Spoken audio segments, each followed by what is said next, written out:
Hi everyone, welcome back to another video. Today I am doing the reading habits tag. And once again, this is another tag that I had never heard of until I was tagged in it myself. So thank you so much to the lovely Mel from Mel Reads for tagging me in this one. I had a little look at Mel's video, had a little look at the questions, and it just seems like a lot of fun. So of course I'm going to take part because, you know, we love a tag. So hopefully this video will just give you a bit of an insight into my reading habits, how I like to read, what I like to do with my books. Yeah, that kind of is what it says on the tin. So let's just go ahead and get started with the question. So the first question is, do you have a certain place at home for reading? So if it's nice weather, if it's sunny, it doesn't even have to be sunny, just as long as it's warm enough to sit outside even with a big cozy jumper on, out in the garden, in a comfy chair is my favourite place to read. I just love to be out in the fresh air, hear the wildlife, because I do live in the middle of nowhere in between loads of farms, so you hear all sorts and there's no traffic noise or anything like that. It's just so peaceful, and I've got a lovely view of the fields and of the sea because we do live on the coast as well.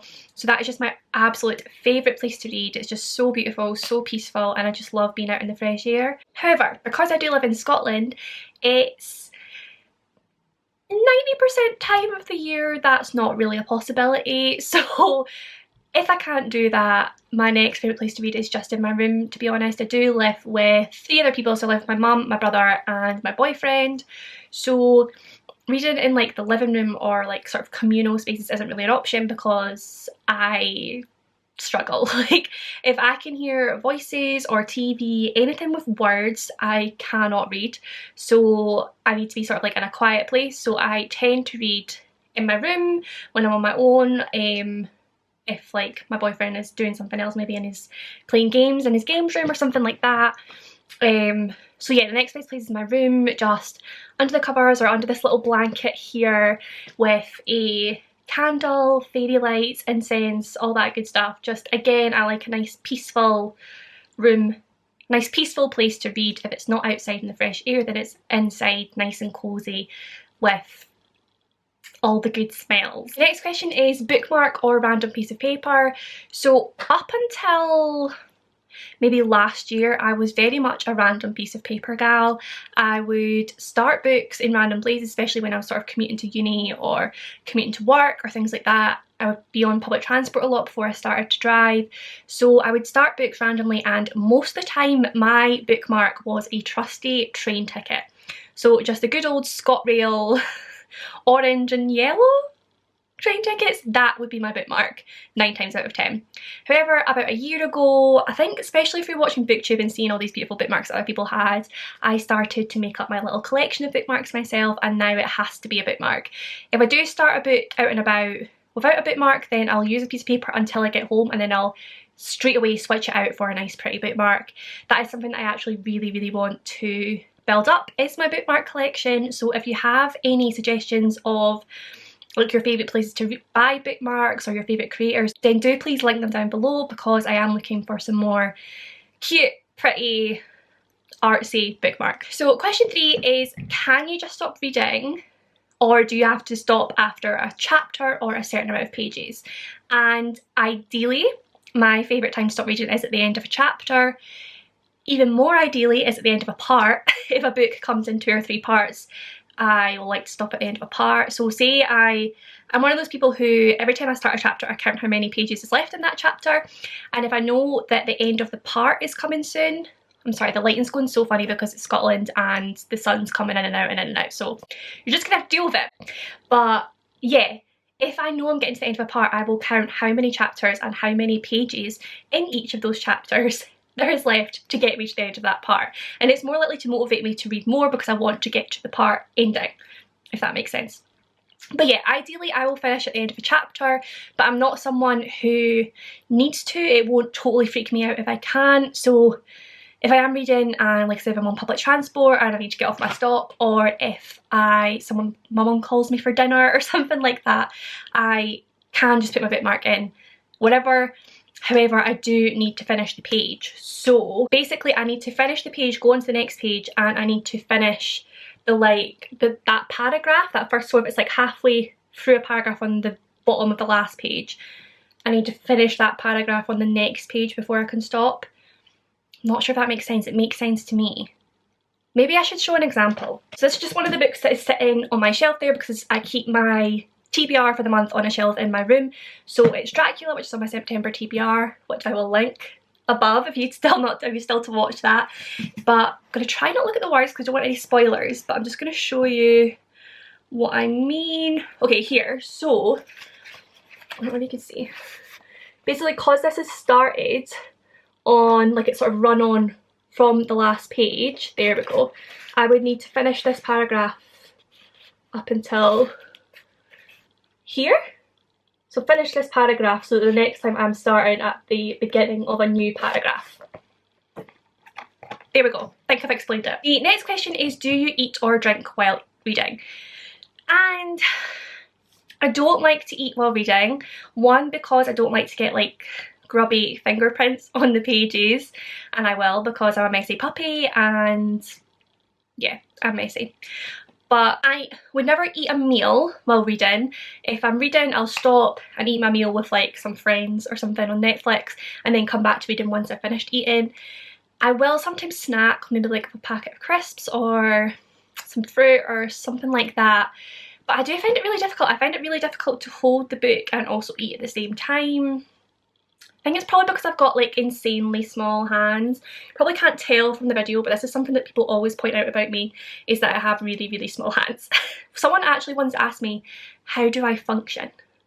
Because my hands are so small. So maybe that's the issue. Maybe I'm struggling to hold it because my hands are so tiny and I can't hold it properly. I don't know. But yeah, I find that difficult. So most of the time I'll put it down to snack and then start reading again. So yeah, tend not to eat. Drinking always. So especially at the minute because I'm trying to drink as much water as I possibly can because I'm so bad for not drinking enough fluids. I will usually have my bottle of water beside me, and it's one of the ones with like a little sooky straw. So I'll read and literally just soak on that water bottle the whole time while I read and try and drink as much as possible. And to be honest, when I'm reading, that's probably when I drink the most water. So it's kind of a win-win situation. Question 5 is multitasking. Do you listen to music or watch TV while reading? And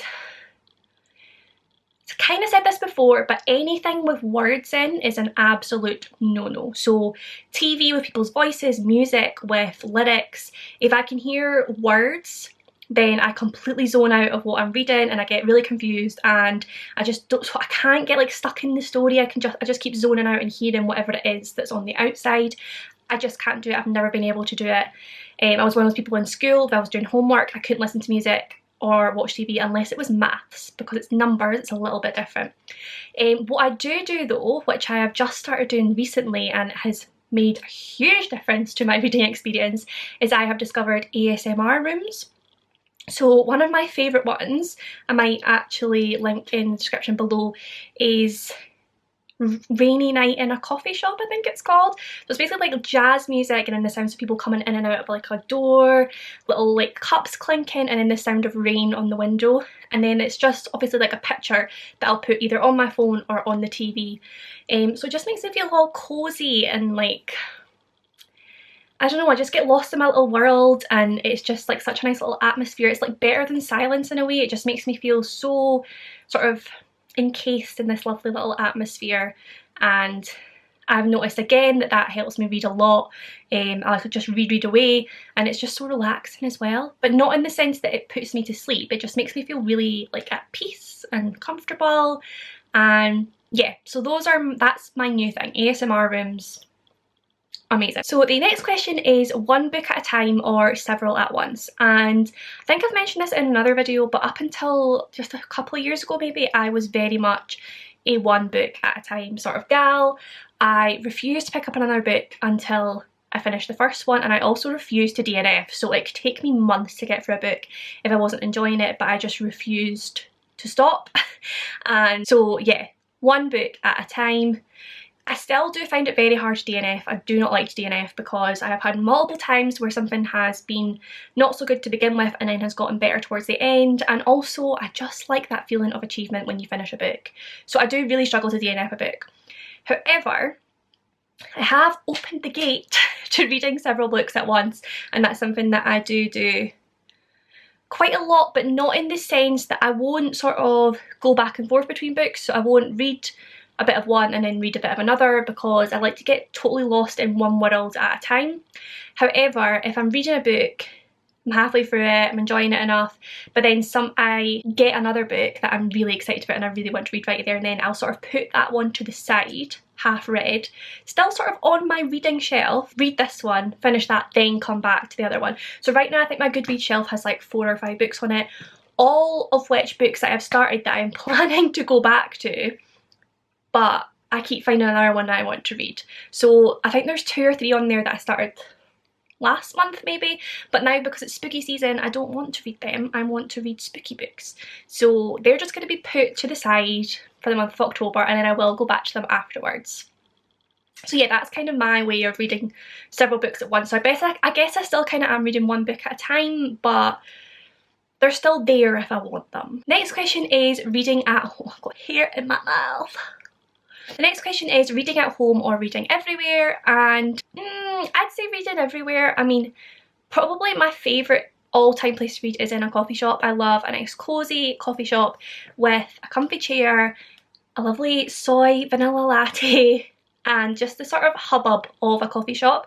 I love sitting there just getting lost in a book and reading. And I also did used to really love reading on public transport, so I used to get trains a lot and I used to always read on them, and I found that I'd be able to get through quite a lot of reading that way. However, with both of those cases, it depends if there's like a loud person there. So if there's someone having a really loud conversation so that I can hear everything, it's just the same as like with TV. If I can hear the words, I'll keep getting sucked out of my book and hear that and not be able to properly read. So I like a nice sort of hubbub of noise, but nothing too loud. So if there's lots of people having lots of conversations and they're all sort of merging into one, it's fine. But if there's like one voice that's really sticking out, then it's a no-go.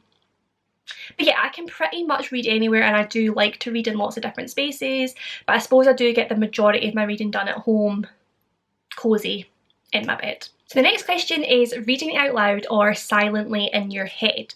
So definitely silently in my head, that's the way I read, mouth closed, just reading away. I don't tend to read out loud. The only time I would say that I do is if there's some sort of noise that's put me off, so I kind of have to like whispery say the words out loud to try and get them to like go in, if that makes sense. Otherwise, like I said, I just get sucked out. So if I'm in one of those cases where I need something's really loud and someone's putting me off, then I'll sort of like read it out loud so that I can properly focus on it, if that makes sense. But apart from that, yeah, reading in my head. The other thing I can think of is when I was a kid, me and my mum, when I was first starting to learn to read, used to read out loud to each other. So at night in bed we would do like a page each, so I'd read a page, she'd read a page. So yeah, the only time I'm really reading out loud is either if I need to concentrate, if I'm trying to focus, or if I'm reading with someone, but that's not something I tend to do at this age. It's something I will do when I eventually have children, because they will be forced to read as well. But yeah. Next question is, do you read ahead or skip pages? Yes. So I'm not one of those people who reads the end of a book before they read it. I'm not one of those ones who reads the end of a chapter before they read a chapter. But what I do is if something's really tense or something's leading up to something, particularly if we're leading up to a kiss in a romance, if it's just leading up and I can see like the end of the chapter is coming, like on that page, I'll quickly read ahead and see if what we're leading up to happens, and then go back to where I was. So it'll only be like a few paragraphs ahead. That's about the most I will read ahead. And even then it kind of annoy myself for like ruining the build up. But you know when something's just like taking ages to build up and I just need to know and I can see it there, like the urge is just too much. I can't take it, I have to just read it, and then yeah. But that's the only time I read ahead, I think. I don't like to spoil things for myself, so the only reading ahead I'll do is like maybe a few paragraphs just to see how the scene's going to end, sort of thing. The second last question is breaking the spine or keeping it new. 1000% keeping it new. When I was younger, I used to love the feeling of breaking the spine, and I would do it like at every chapter. I would just like break it and have all those little lines running down the spine. I really like the look of that and how old it looks. Now No. Now I like it to look nice and pretty, and if I do break the spine at some point, it just hurts my soul. And a lot of time I do end up doing it, and this is why one of my friends won't let me borrow her books, because I always break the spine and she literally reads it like this. You can like barely even open it, and she doesn't trust me not to do that. So yeah, but I try hard. I don't like to break the spine, I like to keep it new. I just like the way it looks on the bookshelf now, everything looking nice and pristine and clean, and yeah. The final question is, do you write in your books? And no, I 100% do not write in my books, and I can't tell you how many times I've thought about it, how many times I've watched people's how I annotate my books videos and just thought, oh, I do want to do that, I want to tab, I want to write in them, but I just can't. Just the thought of writing in my book is just like defacing it, and I don't like it, and I just kind of think it looks kind of messy as well. You've got like the lovely like straight lines, and then you've got little bits of pencil or pen, and I'm so torn because there's a huge part of me that hates it and just thinks, oh my god, that sun! Look at me! I'm yellow! Go behind the clouds. Yeah, there's a huge part of me that absolutely hates it, and then there's another part of me that's like, go on. It's like the angel and the devil on my shoulder, and like the angel's like, no, no, keep them clean and pretty, and the other one's like, write in them. So we'll see. Come back to me in a few months' time and see how my opinion has changed. So that is all of the questions for this tag. I have really enjoyed taking part in it. I love a tag. Love some good questions to answer. Yeah, love a tag. So thank you again to Mel from Mel Reads for tagging me in this. I do now have a little list of lovely ladies myself to tag. So we are tagging Maddie from Book Browsing Blog, M from Perfect Paperbacks, Rachel from Rachel Kerry, Sid from Sid Bookworm, Ashley from Movies and Books Girl, and Aoife from Pretty Purple Polka Dots. So yes, thank you to all you lovely ladies for asking for a tag, because I'm always a little bit hesitant to tag people because I know a lot of people don't like tags, but we got a lot of replies, so I cannot wait to watch all of your videos. And anyone else who wants to take part, please just go ahead and let me know if you do, so that I can watch your video too. But as always, if you did enjoy this video, then do please give it a big thumbs up, subscribe for more content, comment down below with any of your thoughts and feelings, and I will see you in my next one.